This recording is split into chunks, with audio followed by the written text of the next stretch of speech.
सभी सनातनी भाइयों बहनों को हर हर महादेव। आज हम बात करने जा रहे हैं मनीष कश्यप और अतीक अहमद पे। 7 बार बोल रहे हैं पढ़ने निकले वाले छात्रों को राजनीति से दूर रहना चाहिए हैं?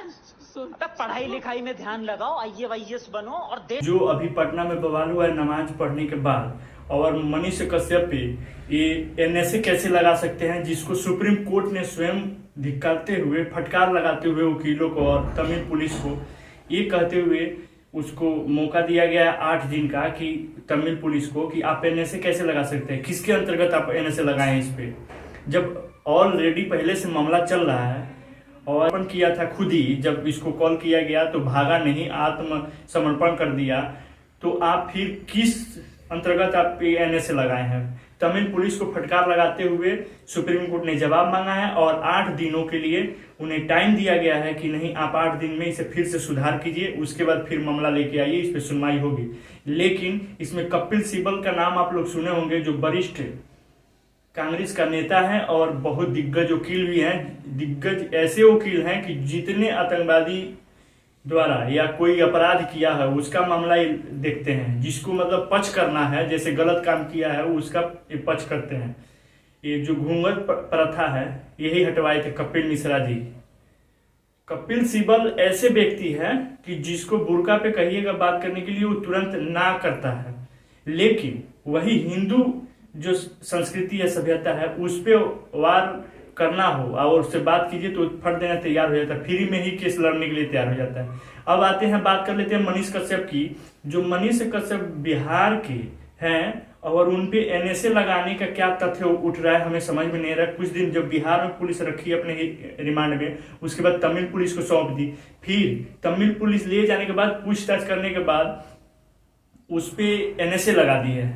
NSA किसे लगाया जाता है? जो बहुत बड़ा आतंकवाद हो या देशद्रोही वाला काम किया हो, NSA इस हालात में लगाया जाता है। NSA लगाने का मतलब होता है कि आप अपने पक्ष में कुछ नहीं सफाई दोगे, जो पुलिस निर्णय करेगी आपको वही मानना पड़ेगा। वहां के कोर्ट या पुलिस जो निर्णय लेगी, आप पे जो भी आरोप लगाया जाएगा आप कुछ नहीं बोल सकते हो। NSA का मतलब होता है कि आपके सारे जो अधिकार है उसे रद्द किया जाता है। जो मौलिक अधिकार होता है किसी भी व्यक्ति को अपना पक्ष और विपक्ष जो होते हैं रखने के लिए बात, वो आपका रद्द हो गया NSA लगने के बाद। अब समझ रहे हो? बताइए उस पे NSA लगाने की क्या जरूरत है? स्वयं सुप्रीम कोर्ट फटकार लगा चुका है कि आप NSA कैसे लगा दिए। उनको 8 दिन के तमिल पुलिस को और तमिल सरकार को, तमिलनाडु सरकार को उसे 8 दिन के मोहलत दी गई है कि आप इसके सुधार कीजिए और NSA इसे हटाइए, फिर इस मामला को लेके आइए सुप्रीम कोर्ट में, इस पे सुनवाई होगी। लेकिन कपिल सिब्बल जो है वो मानने के लिए तैयार नहीं है, कह रहे हैं इस पे सही चार्ज लगा है क्योंकि ये देश तोड़ने की बात की थी। इसमें अब बताओ, आप ना उसका वीडियो इकट्ठा कर पाए, ना कहीं से लिंक मिल रहा है, फर्जी के फर्जी आरोप पे आरोप लगाए जा रहे हैं।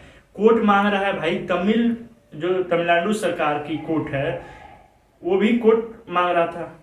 बिहार में जांच होने के बाद कुछ नहीं मिला, बिहार कोर्ट में खुद पेशी हुआ था, 10 दिन रिमांड पे थे तो बिहार पुलिस रिमांड पर लिखी थी, तब भी उसके कुछ जांच पड़ताल नहीं निकला। तब भी उसके बाद उसी के तौर पे तो फिर सौंपे हैं तमिल पुलिस को, बिहार सरकार सौंपी कि नहीं मेरे पास कोई इसका तथ्य नहीं है, आप ले जाओ अपने हिसाब से पूछताछ करो।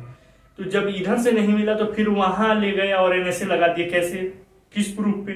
कोर्ट यही प्रूफ मांग रहा है कि नहीं, आप अगर आपको कोई वीडियो अगर इसने बनाया है, ठीक, इसका नाम आ रहा है, इसके चैनल द्वारा प्रसारित किया गया है तो ये दोषी है, लेकिन इतना बड़ा भी दोषी नहीं है। ये आप किस तथ्य से पकड़ सकते हैं कि यही वीडियो बनाया था? वहां जाके कोई कह रहा है पटना में शूट किया गया था। अभी सुप्रीम कोर्ट में कपिल सिब्बल जो है वकील, वरिष्ठ और दिग्गज वकील है सुप्रीम कोर्ट के वरिष्ठ, उन्होंने खुद कहा कि पटना में किया है। पटना के सरकार का ये जो बिहार सरकार है उनका सरकारी जो अधिकारी है वो कह रहे हैं कि तमिल में की गई है शूटिंग। ये तो खुद ही फैसला नहीं कर पा रहे हैं कि कहाँ शूटिंग हुआ है ओरिजिनल।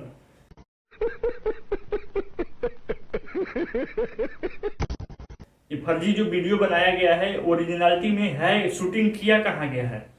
ये दोनों सरकार, तमिलनाडु सरकार और बिहार सरकार, दोनों तय नहीं कर पा रही है कि शूटिंग हुआ कहाँ है। वीडियो कोर्ट मांग रहा है जवाब, तो ये नहीं दे पा रहे हैं।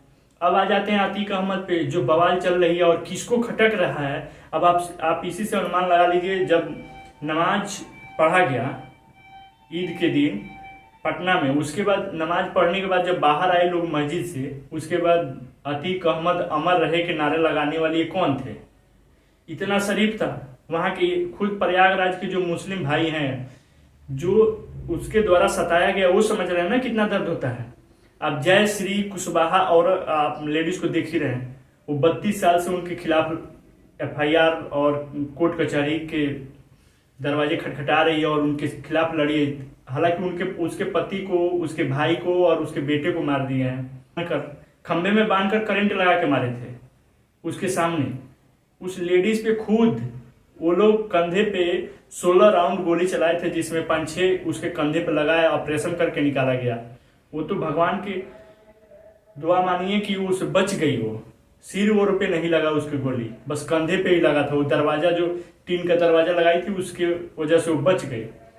और तमाम ऐसे अफसाने हैं, जैसे वहां के खुद एक मौलवी हैं, मदरसे में हैं, उन्होंने आरोप लगाया अभी 2 दिन पहले, कह रहे हैं कि नहीं ये बहुत बड़ा गुंडा था, मेरे मस्जिद पे आया और हमें बंदूक के नोक पे दिखा के, बगल में गर्ल्स हॉस्टल है वहाँ, हमारे मस्जिद में गाड़ी लगाया, बाइक 4 लोग आए थे और एक बोलेरो से आया था और यहाँ गाड़ी खड़ा करने के, और यहाँ से छतवाली टप के गए थे गर्ल्स हॉस्टल में। गर्ल्स हॉस्टल में से 2 लड़कियों को उठाए, रात भर उसके साथ उसका यौन शोषण किए और सुबह ला के यहाँ फेंक गए और कह रहे हैं हमसे कि किसी से बताए तो तुम्हारा पूरा परिवार को नाश कर देंगे, हम लोग मार डालेंगे। हमने डर से मुंह नहीं खोला।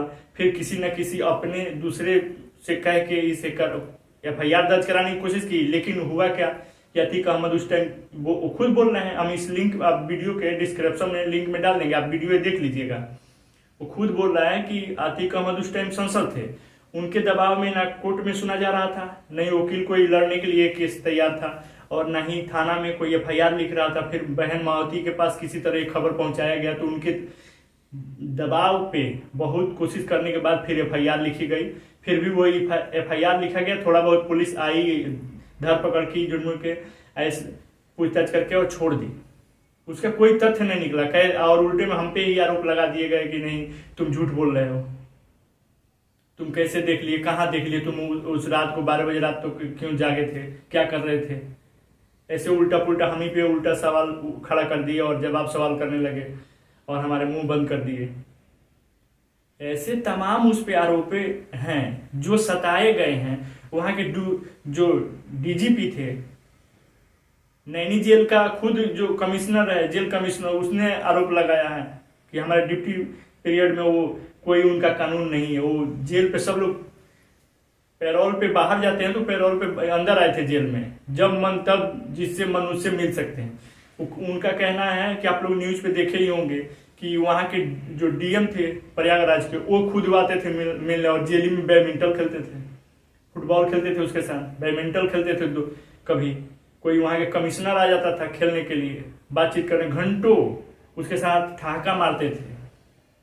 ये मुख्यमंत्री गए थे, मुलायम सिंह जी कितने बार मुख्यमंत्री उसके कुत्ते से हाथ मिला रहे थे।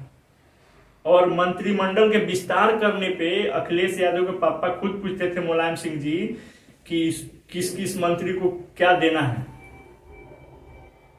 जो उसके द्वारा सताया गया है वो समझेगा ना। ऐसे और कौन लोग चिल्ला रहे हैं इस पे भी देखिए, अवैसी को देख लीजिए, अवैसी क्यों चिल्ला रहे हैं। इसमें हम वीडियो में आपको ये भी दिखाएंगे कि उनके पार्टी में सलमी थे, इनका लड़का अवैसी का, उनके पार्टी में खुद मेंबरशिप है, प्रचारक है। तो चिल्लाएगा ही कि भाई मेरे पार्टी का आदमी, कोई किसी भी है जिसके दल से आप जुड़े रहिएगा, वो आपके लिए चिल्लाएगा। जमीन जबरन तुम कब्जा कर लिए हो, अब तो तुम्हारा हिसाब होगा, ये एक एक करके हिसाब हो रहा है। और जो जमीन हड़पे हो वो तो देना ही पड़ेगा वापस। अब इसे जाति के रंग दे रहे हैं कि नहीं ये मुस्लिम था तभी मारा गया, तो फिर मुस्लिम को ही मुस्लिम क्यों सताया? जब मुस्लिम था तो वहां प्रयागराज के जो मुस्लिम भाई हैं वही तो बोल रहे हैं कि नहीं हमें भी सताया गया, हमारा ही जमीन छीन लिया। जो उसके लोकेशन पे जमीन दिख जाता था कि नहीं हमारे लिए बहुत ज्यादा उपयोगी होगा और कीमती है ये जमीन, उस जमीन को जाति नहीं दिखता था। ऐसा नहीं कि मुस्लिम है तो उसे छोड़ देता था, ये भी याद रखिए।